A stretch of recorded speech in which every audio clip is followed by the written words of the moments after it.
Hello and welcome back to Stories with me, Jesse. Today's stories come from the poor and helpless people who happen to cross paths with the privileged and self-righteous morons over at Reddit/entitledparents. Let me know what you think of these stories in the comments and feel free to provide your own suggestions for anything I should feature in a future installment. Bring your backbone with you. There's potentially a Karen around every corner waiting to take it from you, because we're getting started now. Our first story is titled, Entitled Mother Demands My Pokemon Cards That I Stole from Her Brat. I have a binder that has the first two Pokedex Pokemon in order and with a lot of rare cards in the back, plus a lot of different Mewtwo cards as he's my favorite. My collection is my pride and joy. I would die protecting it. A joke. There's a pretty chill comic book and card store by my house, and when I go I bring my binder with me so I can see what cards I have so I don't get duplicates, and because the owner likes to see what new ones I have. One day, as I am at the counter showing them to the guy in charge, chatting about what I want to buy, a kid about 10 comes over and watches intently, staring at my binder. He asked if I would trade a pretty rare card I was putting into it, and I tell him, nah, I'm good. He whines and asks again, and I tell him, nah. Guy looks pretty annoyed at the whining kid, but the kid soon leaves, only to come back with a woman who is glaring and demanding I return the cards I stole from her child. I ask her what she's talking about, and she demanded to see my binder. I ask her if she's kidding, and she snapped that, I need those cards! You stole from my child, and I'm tired of people like you stealing from children! I wanted to facepalm, and thankfully the guy in charge tells her to beat it. Well, she tried to grab my binder, and I quickly gave it to the guy behind the counter, and told her that if she needs cards so much, then how about she buys them like the rest of us peasants? No idea what went through her head, but she threatened to call the police as she left, and I simply waited around and bought more cards. Kinda disappointed no cops came. Well, no wonder her child was whining like that, as it's obvious the mother is clearly enabling this kind of behavior. But I gotta hand it to him. He certainly handled the situation a fair deal better than I would have. What a real piece of work this entitled mother is. Insert eye roll here. Moving on, our next story is called, Karen Demanded I Break Her Son Out of Jail. So some quick background. I work in a county jail and I'm the guy you want working the floor, housing units and roving. I'm pretty good at dealing with and talking to inmates, and I'm even better when we're past the point of talking.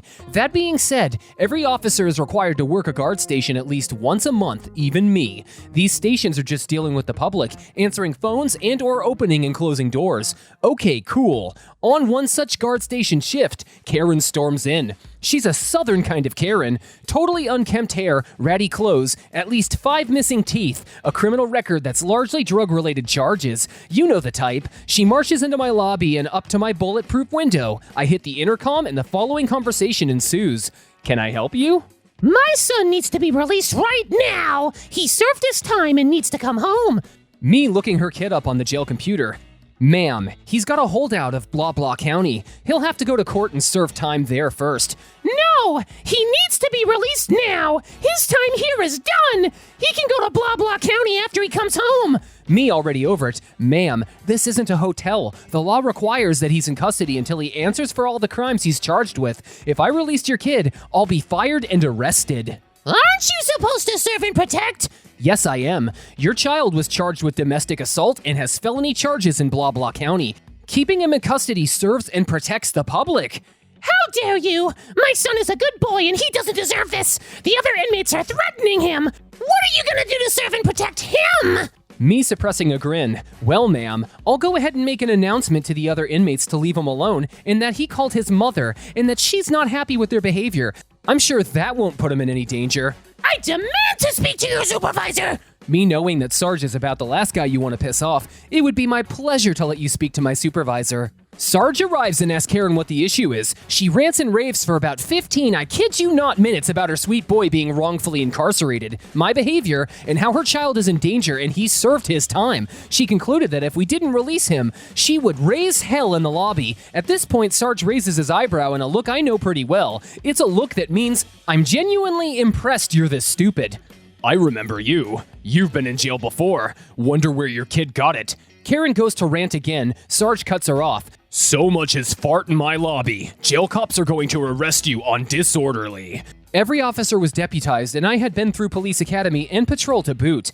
He is going to pay for what he's done on our schedule, not yours, and certainly not his.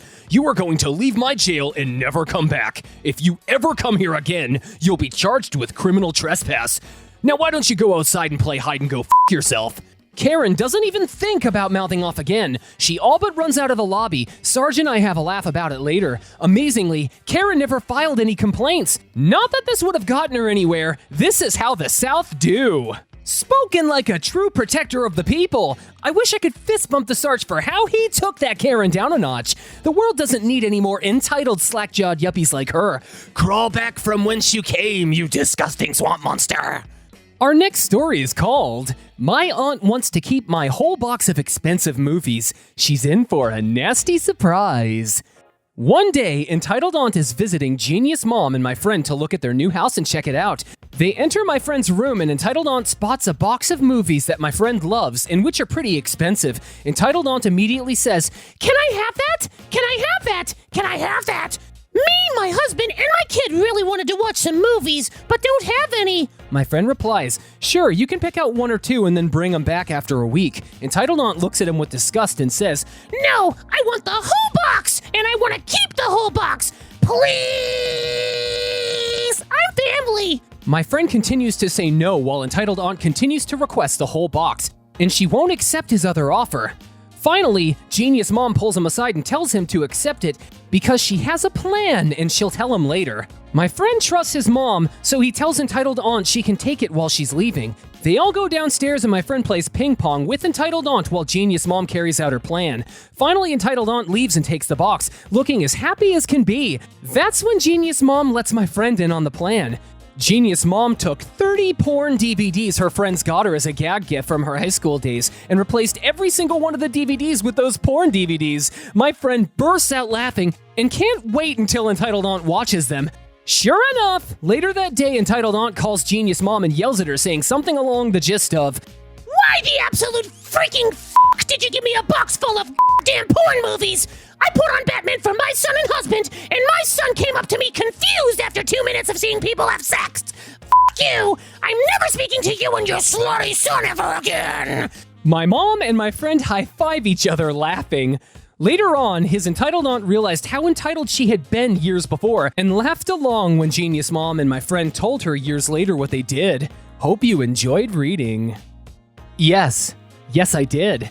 Such sweet comeuppance isn't exactly typical, but this whole scenario truly put a smile on my face. While I think the porn thing may have been a tad too much, you already tried subtlety, and it didn't work. So the big gun seemed like a justifiable and last resort response considering the situation. What do you guys think? I'd love to hear your thoughts in the comments. Our final story is titled, Entitled Mother Stole My Autistic Brother's Toy. I genuinely can't believe I'm writing this. People are so f***ing unbelievable sometimes. So my brother is 7 and he has autism. He's extremely shy and quiet and always carries around a stuffed giraffe that my aunt bought him when he was a baby. It has his initials embroidered on its back leg. He squeezes it when he's scared or upset. My parents' jobs are still open, so they're at work from around 8 a.m. to 5:30 p.m. I'm 18 and my school is online, and I've been temporarily laid off from my job, so I'm home all day with my brother. I've been doing all the grocery shopping, and because my brother isn't old enough to stay home alone, he comes with me. Today we had to go to Walmart because we ran out of some food we needed. My brother was walking behind me while I pushed the cart. We walked past a woman and a kid about my brother's age after we checked out, and I didn't think anything of it until I heard my brother start sniffling. I turned around to look at him, and he started full-blown crying, and that's when I noticed his giraffe was gone. I asked him if he knew where it went, and he just pointed back to where we came from. So we retraced our steps, and I looked around for it. A few aisles later, we came across the woman and kid again. The kid had the giraffe and was beating it against the shelves as he walked. When my brother saw this, he started crying harder because he treats his giraffe like it's made of glass. I put him in the cart and walked over to the woman. This is basically how it went. I'm sorry, I think your kid took my brother's stuffed giraffe. Could you give it back? No, it belongs to my son. It's definitely my brother's. His initials are on the back leg. He's autistic and it means a lot to him, so please give it back. Well, if it is his, he should hold on to it tighter. It's not my problem he's too stupid to hold on to his shit. She started walking away after this, so I went up to her kid and grabbed it out of his hands.